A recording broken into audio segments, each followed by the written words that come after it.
ఆలోచన చేయాలి.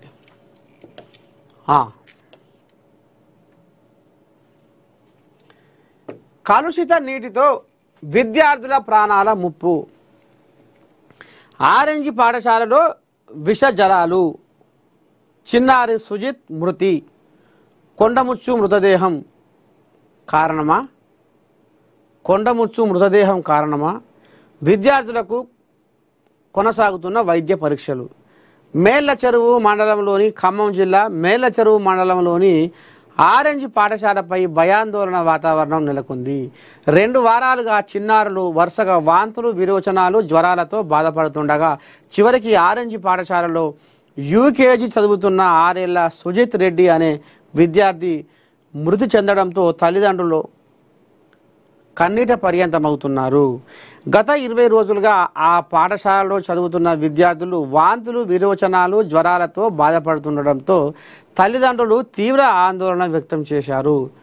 ఫిర్యాదు మేరకు పాఠశాల యాజమాన్యం వైద్యాధికారుల సహాయంతో పాఠశాలలోనే వైద్య శిబిరం ఏర్పాటు చేసింది.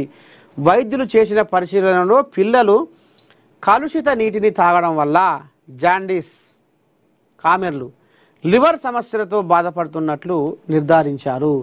పరిస్థితి విషమించడంతో పలువురు విద్యార్థులను కోదాడ, ఖమ్మంలోని ప్రైవేట్ ఆసుపత్రులకు తరలించి చికిత్స అందిస్తున్నారు. తల్లిదండ్రులు చెబుతున్న వివరాల ప్రకారం ఒక్కో పిల్లవాడి చికిత్సకు 2 నుండి 3 లక్షల వరకు ఖర్చు అవుతుందని వాపోతున్నారు. అందులో యూకేజీ చదువుతున్న మేళ్లచెరువుకు చెందిన చిన్నారి శాగంరెడ్డి సుజిత్ రెడ్డి పరిస్థితి విషమించి మరణించడం తల్లిదండ్రుల మనోవేదనకు అంతు లేకుండా పోయింది. వైద్యులు కిడ్నీ, లివర్, జాండీస్ ప్రభావం తీవ్రంగా ఉందని నిర్ధారించారు. అయితే కొండముచ్చు మృతి విష జలాల మూలం. స్థానికుల సమాచారం ప్రకారం ఆరెంజ్ పాఠశాల వాటర్ ట్యాంకులో కొండముచ్చు పడి మృతి చెందిందని అనుమానం వ్యక్తమవుతుంది. అరెరెరెరెరెరే ట్యాంకు నీటికి దుర్వాసన రావడంతో పరిశీలించిన సిబ్బంది ఆ మృతదేహాన్ని బయటకు తీసి శుభ్రం చేసినప్పటికీ ఆ నీటిని తాగిన విద్యార్థుల శరీరాల్లో ఇన్ఫెక్షన్ వ్యాప్తి చెందినట్లు వైద్యులు సూచిస్తున్నారు. అయితే ఈ విషయం బయటకు రాకుండా పాఠశాల యాజమాన్యం మూతపడ్డట్లు స్థానికులు ఆరోపిస్తున్నారు. మా పిల్లలు బలైపోయారు, పాఠశాల వాళ్ళు తమ తప్పు దాచుకున్నారు, ఇది నిర్లక్ష్యం కాదు, నేరం అని తల్లిదండ్రులు మండిపడుతున్నారు. వైద్యుల నిర్ధారణ కలుషిత నీరే కారణం. అక్టోబర్ 7 నుండి 30 వరకు వైద్య శాఖ అధికారులు పాఠశాలలో వైద్య శిబిరం నిర్వహించారు.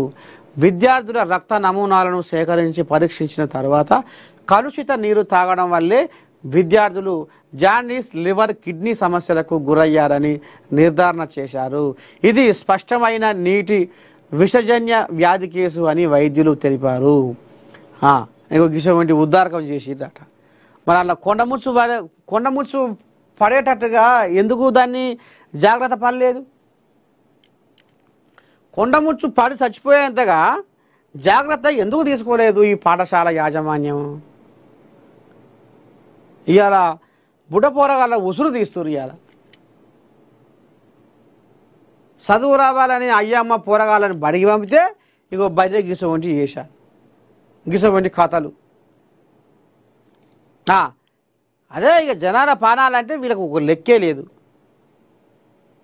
విద్యార్థుల తల్లిదండ్రులు విద్య మరియు వైద్య శాఖ ఉన్నతాధికారులను విజ్ఞప్తి చేస్తూ ఆరెంజ్ పాఠశాలలను వెంటనే మూసివేయాలి. అందులో చదువుతున్న విద్యార్థులందరికీ మెరుగైన వైద్య పరీక్షలు చేయాలి. ఇప్పటికే చికిత్స పొందుతున్న విద్యార్థులను కార్పొరేట్ ఆసుపత్రులకు తరలించి పూర్తి వైద్య సేవలు అందించాలి. ఒక చిన్నారి మృతి చాలు, ఇంకొకరు బలవ్వకూడదు అని విజ్ఞప్తి చేశారు. అధికారుల విచారణ అవసరం.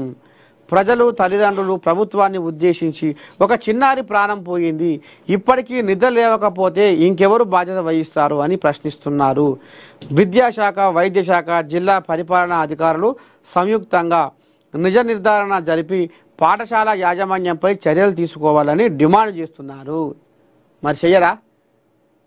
పోరగాళ్ళ ప్రాణాలను ఉచ్చతాదంగా గాలిలో కలిసిపోతుంటే చెయ్యరా? ఊరుకుంటారా? కానీ ఈ బడవునికి ఏమైనా లజ్జ సిగ్గి లేకపోయి అలా కొండముచ్చు వాడే అంత జాగ్రత్త లేకపోతే ఇక ఏం సకదానం పాడుబడా.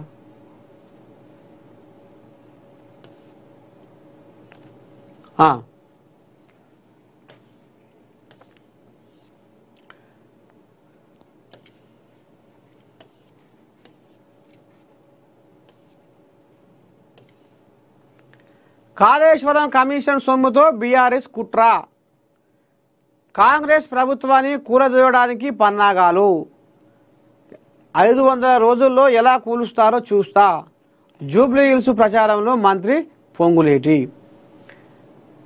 కాళేశ్వరం ప్రాజెక్టులో అవినీతి చేసి సంపాదించిన 1,00,000 కోట్లను బీఆర్ఎస్ ఇప్పుడు రాజకీయాల్లో అడ్డదారిన ఉపయోగిస్తుందని రాష్ట్ర రెవెన్యూ, హౌసింగ్, సమాచార, పౌర సంబంధాల శాఖ మంత్రి పొంగులేటి శ్రీనివాసరెడ్డి ఆరోపించారు. సోమవారం జూబ్లీ హిల్స్ నియోజకవర్గం రహమత్ నగర్ డివిజన్లో మంత్రి పాదయాత్రని నిర్వహించారు. ఎస్పీఆర్ హిల్స్ నుంచి జెండా కట్ట, కార్మిక నగర్, వినాయక నగర్ తదితర ప్రాంతాల్లో ఆయన ఇంటింటికి తిరిగి విస్తృతంగా ప్రచారం నిర్వహించి కాంగ్రెస్ అభ్యర్థి నవీన్ యాదవ్ను గెలిపించాలని కోరారు. ఈ సందర్భంగా మంత్రి మాట్లాడుతూ కాళేశ్వరం కమిషన్లతో జూబ్లీ హిల్స్ ఉప ఎన్నికలో కాంగ్రెస్ను ఓడించాలని బీఆర్ఎస్ ప్రయత్నిస్తుందన్నారు. ఆ అవినీతి సొమ్ముతోనే బీఆర్ఎస్ విచ్చలవిడి ప్రచారం చేస్తుందని ఆరోపించారు. 500 రోజుల్లో ప్రభుత్వానికి ఏమైనా జరగవచ్చునంటూ కేటీఆర్ చేసిన ప్రకటనను ప్రస్తావిస్తూ 2 సంవత్సరాలు పూర్తిగానే కాంగ్రెస్ ప్రభుత్వాన్ని 500 రోజుల్లో ఎలా కూలుస్తారని ప్రశ్నించారు. జూబ్లీ హిల్స్ నియోజకవర్గంలో బీఆర్ఎస్ అవినీతి సొమ్ము ఏరులై పారుతుందని, ఓడిపోతామని తెలిసి ఆ పార్టీ నాయకులు అవాకులు చవాకులు పేలుతున్నారు. విజ్ఞులైన ఓటర్లు గత 10 ఏళ్లలో నాటి ప్రభుత్వం ప్రజలకు ఈ ప్రాంతానికి ఏమి చేసిందో గమనించాలన్నారు. ఉచిత బస్సు మొదలుకొని ఎన్నో సంక్షేమ పథకాలు అమలు చేస్తున్న కాంగ్రెస్ అభ్యర్థి నవీన్ యాదవ్ను మంచి మెజారిటీతో గెలిపించాలన్నారు. 10 ఏళ్లలో చేయని అభివృద్ధి ఇప్పుడు బీఆర్ఎస్తో ఏం జరుగుతుందని ప్రశ్నించారు. ఓట్ల కోసం వచ్చే బారాస నాయకులను ఇంతవరకు ఏం అభివృద్ధి చేశారో చెప్పాలంటూ ప్రశ్నించాలని మంత్రి ప్రజల్ని కోరిండట.